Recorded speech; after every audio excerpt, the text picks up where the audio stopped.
Hello homeschool families, I'm so glad you're here because we are prepping for homeschooling in the fall.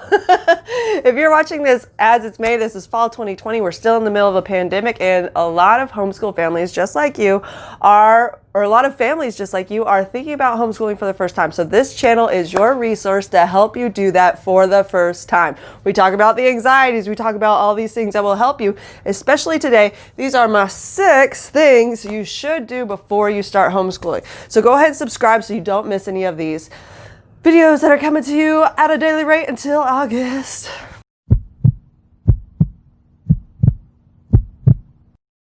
First thing to do before you start homeschooling is declutter your space. Now we have several weeks, so this doesn't have to be all in one day, a huge feat you have to do. But decluttering your space that you will be using for homeschooling, learning, living will so help your mental health long term. It will so help your time savings as you're not looking for everything underneath all the junk that should have been gone a long time ago. So declutter your space. This is so important. That's why it's number 1. Declutter your space. Now you can pick up any of the minimalist books. I've been practicing minimalism for a long time now. I will tell you, I am not a full-blown minimalist. It's hard to do so with kids because they have so much stuff, but we don't have that much stuff compared to a lot of kids. But we have to limit the things in our house, because if it is just building up and you're trying to learn there, you're gonna have higher anxieties, you're gonna get angry easier, you're gonna be irritable, your kids are gonna be misplacing things all the time. Do yourself a favor now before homeschool even starts and declutter your space. It's not enough to organize the things you have to get rid of the things that will not serve you while homeschooling, that will not serve you this upcoming 6 months, that will not serve you in making your life better for better, okay? So there's several strategies that you can do. You can either gather all things by category. So let's say all toys. So all toys from all within the house come into one room and you guys sort through them there, what you guys actually play with and what you don't. Or you can do it just by room. So you can just do the living room and you declutter books, you declutter toys, you declutter pillows. We need to do that. We need to do that. Not this one though, it's so cute. Or like I said, you could do it by just category, where you bring everything into one room that is that category. So let's say all art supplies from every corner of the house comes into the one room, so you know what you actually have and you keep only that which you actually need. Books, same thing, all the books from all the places. So you can even break that up to all adult books, because you probably have a lot of books that you're not going to read and you're probably already looking at Amazon on books you actually want. Kids books, the same way. Bring all the kids books in here, and if there are some that your kids just have outgrown and like you're not going to read them, they're not going to serve you, it might be time to get rid of them. Now if they're your favorite keepsakes, that's something that you have to battle with with yourself. But just remember that most of the books can be bought used on Amazon for dollars. So if you can replace it, get a new one for just a few dollars, I recommend getting rid of it, because it will clutter your space if you keep it. Second thing that you should do before you start homeschooling is write your school list. And now these are the things that you always get every time. Summertime, they show up at Walmart's on these little cart things, but you get to decide what your homeschool supplies list looks like. And I totally recommend doing this with your kids. If your kids have been in homeschool or like have been in public school for a while, they know what they actually like to use when they're learning. And so have them make a list, and you yourself make a list of things that you know you probably will need. I will post in my Facebook group what we actually put on our list and what we actually bought. I thought about doing like a Walmart haul, but it really wasn't that exciting. It's just going to be the same stuff that you guys buy. But I will still show y'all what we bought in preparation for this next upcoming semester.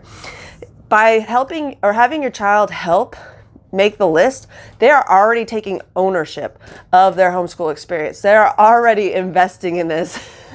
And that's exciting. That it helps them establish themselves as homeschoolers. It helps them feel the difference between public schooling and homeschooling, although you are going to probably still pick up the same stuff. Don't pick up crazy art. That stuff is whack.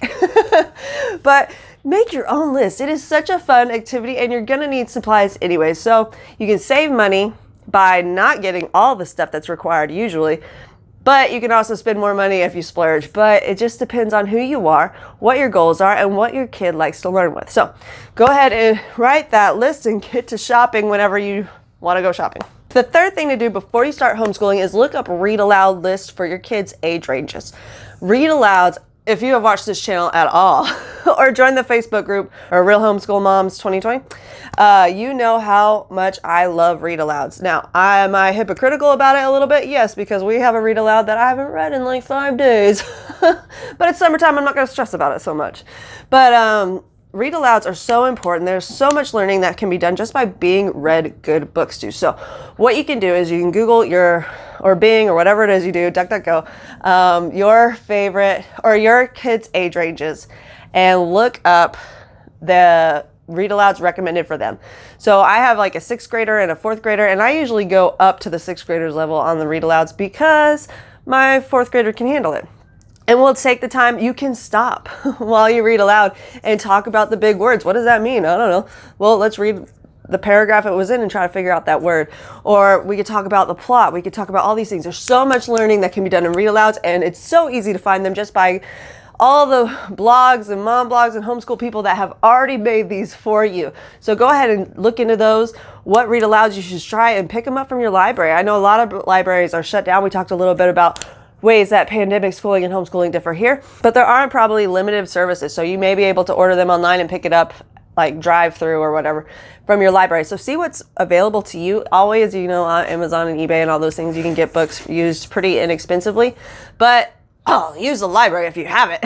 Use the library if you had it, because that will help you keep the clutter free from your home. You always think, I do have that book, it's just at the library, and sometimes it may not be there because I let people borrow it. That's how I think about my library experience, is when I declutter books, which is the hardest thing for me, I had to think, well, I have this book, it's just at the library, and I sometimes get it, because that's what we do at home. We just sometimes get books. Sometimes we have books that we use regularly, and those books you keep, obviously.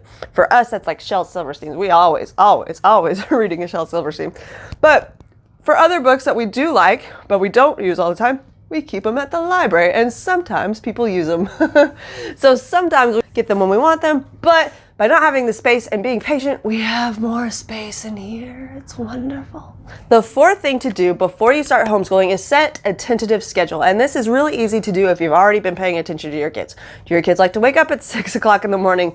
Great, because if you're a working mom or working dad, you can get their schoolwork done before your workday even starts. That's wonderful. Are your kids late risers? Even better, because that means you get to wake up and get your groggy eyes fixed and have some alone time before you start homeschooling. It's not an even better. It's everything that just works for you, and you already know your natural rhythms. Create a schedule that fits and be tentative with it. That's what we're saying. So like if your kid has a heavier subject that you didn't realize, go ahead and move your schedule around. Do they work better in the morning? Do they work better in the afternoon? Do they work better in the evening? You can do school after dinner. It really doesn't matter. Just find a schedule that works for you, but start to set one in now so that you can ease into it slowly. I definitely recommend easing into it slowly. Let's say that you are wanting to do a read aloud.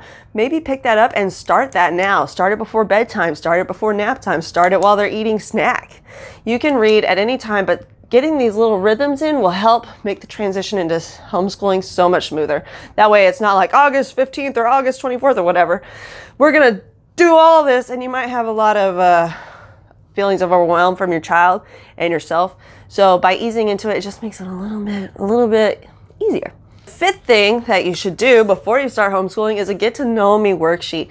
And this is a worksheet that you have your kid do where it talks about their strengths and their weaknesses, stuff that they are already aware of. And it really helps you identify who your kids are as learners, what their self-awareness is, and also you get to help develop those strengths or strengthen those weaknesses. I, in my Facebook group, will post the one that I used. I created for my sons. There's no watermark, like Reeling with Rachel. You can use it for free. Find it in that Facebook group. I'll link the join link down below so that you can access it. These get to know me worksheets are just a fun way to start engaging your child in the homeschool process. And maybe at the end of the semester, you could do the same thing and see what changed. See what changed. It's going to be a lot of fun. My sixth and final thing for getting ready to homeschool fall 2020 is read my book. I have written y'all a book. It's not very long, 43 pages, about to take you about an hour to read. But it is just a quick get started guide that really breaks down everything that you should know before you start homeschooling. So that will be listed for free on Amazon. It's live now, today the 20th, but it'll be listed for free from the 21st to the 25th of July 2020. Even if you're reading this like, I don't know, August 2022, it will still help you. You just got to realize that some of it talks about the coronavirus, and hopefully we're not in it then. So go ahead and download that book for free if you watched it in the time frame, or download it anyways, because it's always gonna be listed for 99 cents. So go ahead and see that link down below, and I will look forward to seeing y'all in the Facebook group. But we got this. I so look forward to homeschooling with y'all. Fall 2020 or August 2020 or whatever I said. We'll see you then. Bye.